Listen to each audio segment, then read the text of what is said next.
Hey, it's Craig still here with ROKSTEDi, and I want to answer our most common asked question regarding our bipods.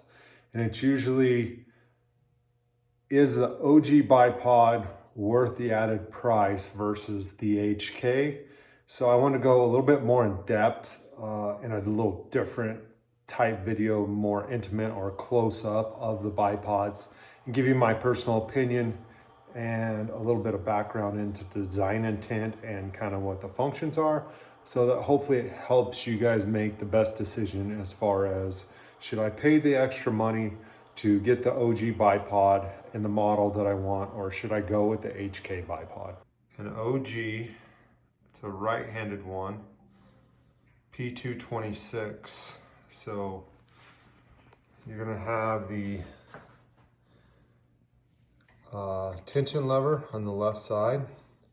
We do that purposely on the OGs because you're adjusting your tension more when you're operating the ball for the pan and tilt functions. You have the independent leg buttons underneath for the leg splay or horizontal axis movement. Press those. I don't know what I'm doing here. And then you can adjust it out. There you have one notch, and then you can go out one more notch. Does that on both sides. From here down, it's the same on both bipods. You can see here, these both have the rubber foot option, which seems to be selling right now. Here's the HK P226. Again, you got the tension lever is ambidextrous, so it's underneath the rifle, because on these you're just adjusting your cant, and typically once you set those cant for your rifle weight, it stays. You're not trying to get into the pan tilt functions like you are on the OG. So you have the push button for the splay or for the horizontal leg access movement.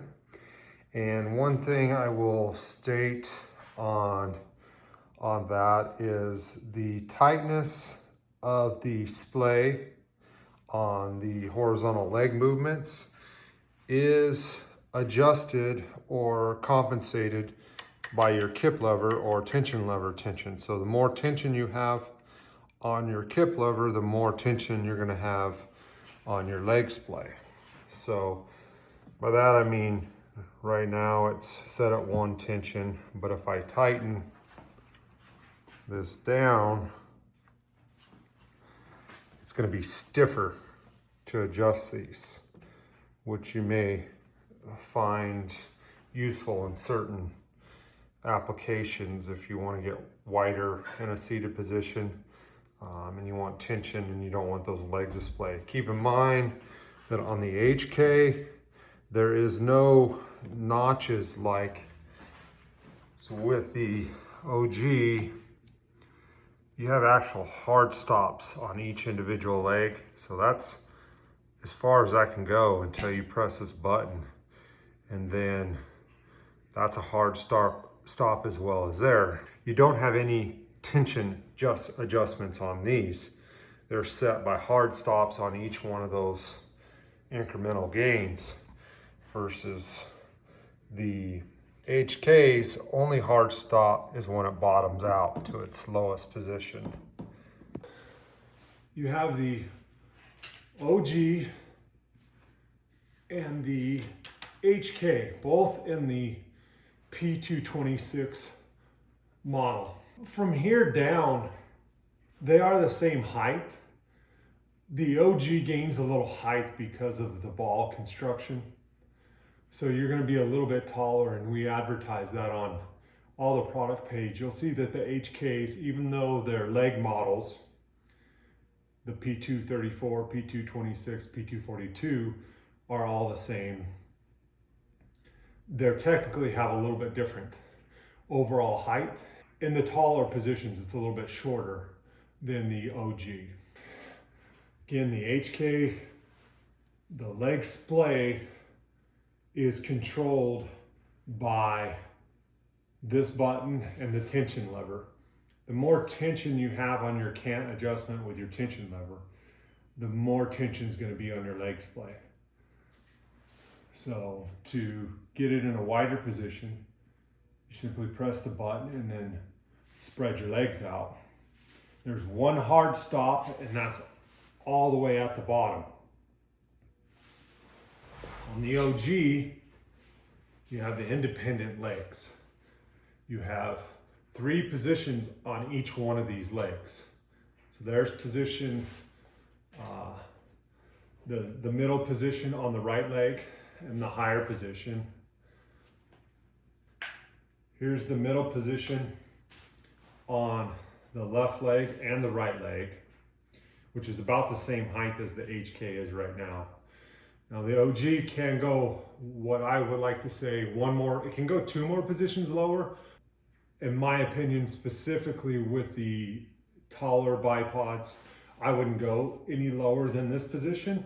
And we give you it on each side depending upon the variance in ground. You might have an uphill slope on this side, and the next time you're laying down to get prone, you might have an uphill slide on this side.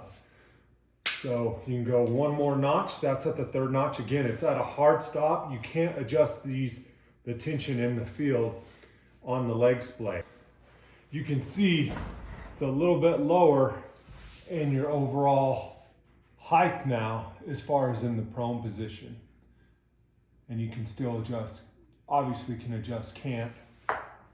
So that's the difference kind of in your leg splay. Whereas if you want to be a little bit taller with the HK, again, you only have that one position. So that's a hard stop. So you're relying on the tension lever to keep the bipod nice and tight so the legs don't go out wider or your legs digging into the ground. Okay, so we're going to show you exactly how this works. This is the OG. It has this ball, and you can see right now it's just able to cant 90 degrees. You can tighten the tension with your tension lever, and you're simply able just to cant. Because you have a ball in there and the way we designed it, I'm going to lift this up and see if you can see underneath there. So there's a button right here. It's on the bottom. And you're going to press that forward, and this machined aluminum piece is going to go forward about 1/4 of an inch. Tension is off my ball, or it's lighter. I press that forward. If it's tight, it will snap out. Now you can see that pin right here, zoom or focus up here, is out about 1/4 inch. And now your ball or your bipod has pan and tilt. This is what separates, in my mind, the biggest separation between the OG and the HK. To get it back in, you're simply going to line up your bipod, press that back in, and now you can only cant. You can adjust your tension. Going back to the original question, is the OG features worth the added price? What we typically do when you guys ask us this question is turn around and ask you guys a couple follow-up questions. Number 1, are you primarily a big game hunter? If you're primarily a big game hunter, then the HK is probably going to cover most of what you do, give you most of the features that you need. If you are a big game hunter as well as a serious predator hunter, the OG is going to give you a lot more flexibility and give you a lot more features that you may want. Now, with that being said, you still may find all the features in the OG to be what you want in a bipod. Where the OG's design came into play for me was, as far as getting a true pan and tilt bipod, was I am a serious predator hunter. I love to hunt coyotes. Coyotes are always moving. In the big game world, typically animals that are not rutting aren't moving as much. They're either feeding or they're bedded when we're shooting them.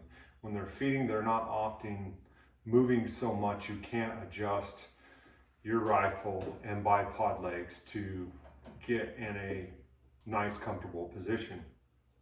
Versus when you have a moving target, it's a lot tougher, and especially if that animal covers, 100 degrees or 180 degrees on you from your right to your left, left to your right, up and down.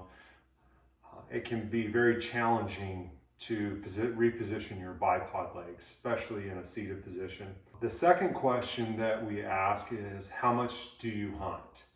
And the reason why we ask that question is because sometimes simplicity, which the HK offers, it's a lot simpler. You add features, you're going to add complexity. We have found that probably 85% of hunters don't use their gear that much. So the HK might be the right fit for you. The OG, obviously you can run it as what I call a static bipod, where it's just cant only, more like your traditional Harris.